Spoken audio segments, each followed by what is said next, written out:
Hey there, it's Jermaine Satya from LiveWellZone.com. In today's video, I'm going to be talking about 5 foods and drinks that can potentially be contributing to excess weight gain and hormonal imbalance. Now, I will say right off the bat that this may not necessarily be the most fun video because I might be touching upon some items that are a regular part of your routine, but I do want to make sure that I share this information with you so that you can actually make an informed decision in terms of the things that you do want to keep in your diet versus the things that you might want to completely eliminate. Okay, so with that said, let's get to the first item, and that is going to be wheat-based foods. So this is particularly relevant if you live in the US for several reasons. So the first one is if you live in the US, most of the wheat that we have available here has a higher gluten content, okay? And that is going to matter when we're talking about, let's say, things like bread, because there have also been changes in the ways in which we not only farm and process wheat, but also in terms of how we use it to make bread. Now, in terms of the changes of how we, let's say, process wheat, I am going to put a link to a video that you can watch that really goes into the details so you can understand what has been changing through the decades in terms of how we handle wheat. Now, once that wheat does make it into flour form and we use it to make bread, there have been some changes there. So in the old days, it would maybe take a full day to make bread, where most of that time the dough would be sitting with the yeast, and you'd get that yeast that would not only get that dough to rise, but more importantly, the yeast would basically break down and pre-digest the gluten so that at the end, we did not have that much gluten to eat when we actually ate bread. These days, we make bread in just a few hours. Again, I'm talking about commercial breads, okay? They're made in just a few hours. They found ways to speed up that process, which means we are more likely ending up with more gluten to break down. That can be very irritating and potentially inflammatory to the gut, which will of course affect your hormone levels, and if that throws off your hormones, that can also affect your weight. In addition, again, if you're in the US, there is something called potassium bromate that is used in the making of different pastries. So this is something that is generally added to flour, and the reason it's added in there because it really does make for much more pleasant baked goods, so they tend to come out much more fluffy. So from that perspective, it makes it a much more enjoyable product to eat, but for your health, it may not be so great. So there is some concern about the safety of potassium bromate. There is concern that basically it contains bromine, okay? Now bromine can compete with iodine, and your thyroid needs iodine for proper function. So there is concern that the bromine in potassium bromates could be competing for the iodine that is supposed to go to your thyroid, and then that is messing up thyroid, which again, there's going to be a negative effect on hormones, weight, metabolism, and so on and so forth. So that is the concern. Here in the US, potassium bromate is legal up to a certain amount to be used in baked goods. In other parts of the world, for example, in Europe, it is 100% completely banned because they are concerned about the negative effects on health. So this really depends on where you live and how much you want to pay attention to this, but I just want to make you aware of this. Now, what are your options when it comes to something like, let's say, bread or even just pasta, right? So what can you do? Well, one thing you can do is when it comes to bread, you could look for gluten-free options, but again, just read the ingredients, because just because it's gluten-free does not mean there are not some other nasties that have been added in there. Another option would be to either, let's say, buy sprouted bread. So when you sprout any grain, let's say like if you sprout wheat and then use that to make bread, basically you actually are making it easier for the body to digest that wheat. You're also increasing the bioavailability of certain nutrients like the minerals that are in the bread. So it actually can make for a healthier bread. Another option would be sourdough bread. Sourdough bread goes through a long fermentation process, okay? This is actually my preferred version. So I found a local baker who makes sourdough from scratch, and they have actually 2 versions. They have a regular sour, and then they have an extra sourdough, which they ferment, I believe, for like 2 to 3 days. So it does come out really sour, but the longer it's fermented, the lower the gluten content and also the lower the sugar content of the bread that is made as a result of that process. So it's actually a healthier bread. So those are a couple of options when it comes to something like bread. Something else that you can look into would be for pasta. You could also look into getting imported pasta, because it is pretty easy these days to find pasta that comes from other countries.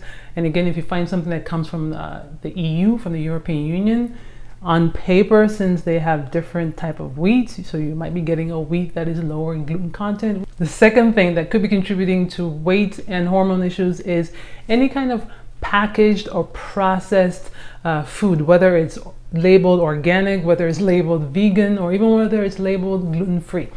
Any of those labels that are technically supposed to be healthy, those can still affect your health negatively, because for one, a lot of them, basically all these foods, when they're packaged, they are meant to sit on a shelf, in the store shelf, for a long period of time. And if you're going to do that, you must preserve that item. Preservatives aren't always the healthiest things in food, so those can contribute to can disrupt our hormones in lots of different ways. In addition, a lot of these foods can also have a fair amount of sugar in there, which too much processed or refined sugar can contribute to insulin resistance issues. In addition, there could be other additives in there. There could even be maybe some low quality oils that are used, just because again they are cheaper for the manufacturer, but not necessarily very good for you. So when it comes to anything that is packaged, and even if it has a healthy label on there, even if it's labeled as a healthy keto or whatever, you might still want to actually read the ingredients and make sure it's good for you, okay? And then overall, if you can, just make your own when it comes to things like snacks, because a lot of these pre-packaged and processed things are really just snacks. It's going to be the chips and the cakes. You can find ways to make your own. Making it at home means you have more control over the ingredients, okay? So that's number 2. Number 3 on the list is store-bought fruit juice. Okay, so a lot of us will drink orange juice because it's supposed to be good and healthy for us, and it is when it is fresh pressed. Okay, if you want to get some oranges, if you have a juicer at home and you want to make your own, fantastic. If you're buying any kind of fruit juice, it is usually pasteurized. And the reason it's pasteurized is because, again, it has to last for a long time. It has to sit on that store shelf. So the only way to do that is you got to go through a pasteurization process. The problem with pasteurizing is that it also kills a lot of the things that are alive in that food. A lot of the nutrients are going to get killed, and this can happen with fruit juices. Okay, so a better alternative is just make your own at home, and you just save yourself a whole bunch of headache from that perspective. Now, number 4 on the list is going to be bottled tea. So it's not just green tea, whether it's any kind of herbal tea like hibiscus tea. I've been seeing a lot of hibiscus teas that are bottled and beautifully labeled these days. You know, ginseng, there's all these herbal teas that are sold in stores. The problem here again really goes back to the same problem as with the fruit juices, is that in order for tea to last a long time, you must pasteurize it. You pasteurize, you will kill off certain nutrients. That's just how the process works. In addition, if you pay close attention to a lot of the labels for some of these drinks, they will also put some other things in there like sugar. For example, some green teas, some bottled green teas will have a fair amount of sugar in there. I found an article that said sometimes it's up to 2 tablespoons of sugar that is added for maybe an 8-ounce bottle of green tea. That's a lot of sugar, right?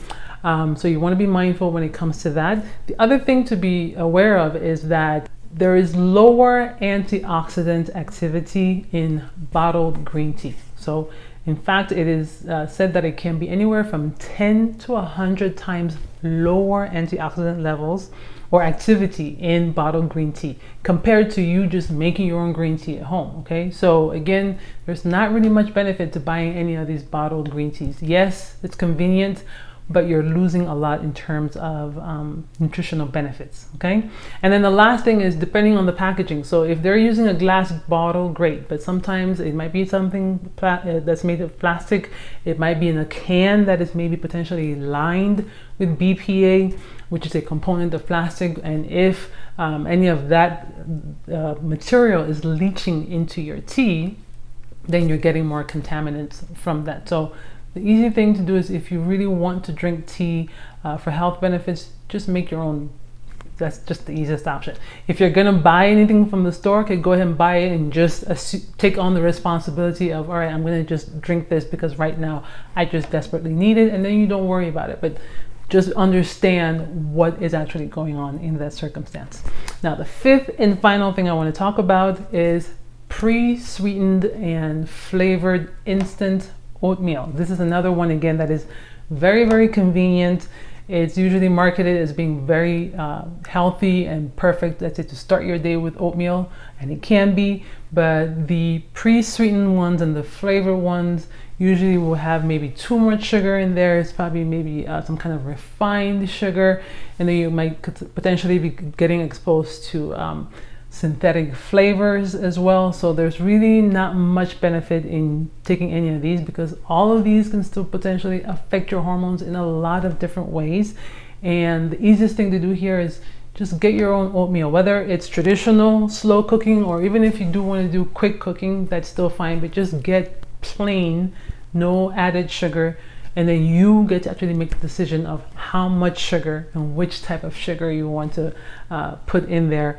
Having more control over it is going to help you when it comes to your health. Okay, so those are the 5 foods and drinks that can affect your weight and can affect your hormones. Take a look at the foods that you choose and make sure that in there that you're not inadvertently choosing these healthy foods that are actually putting you at risk. So make your own tea, look for good quality bread, look for good quality pasta.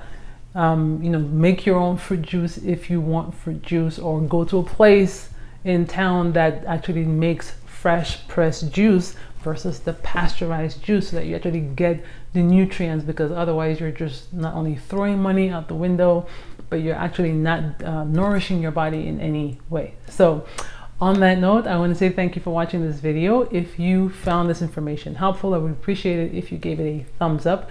Also, share this with anybody else that would benefit from this information. If you have any questions, feedback, if there are other healthy foods that you yourself have realized were actually not so good for you, I'd love to hear your feedback. So be sure to add that in the comment section below. All right. So on that note, I want to say thank you so much, and I'll see you on the next one. Bye-bye.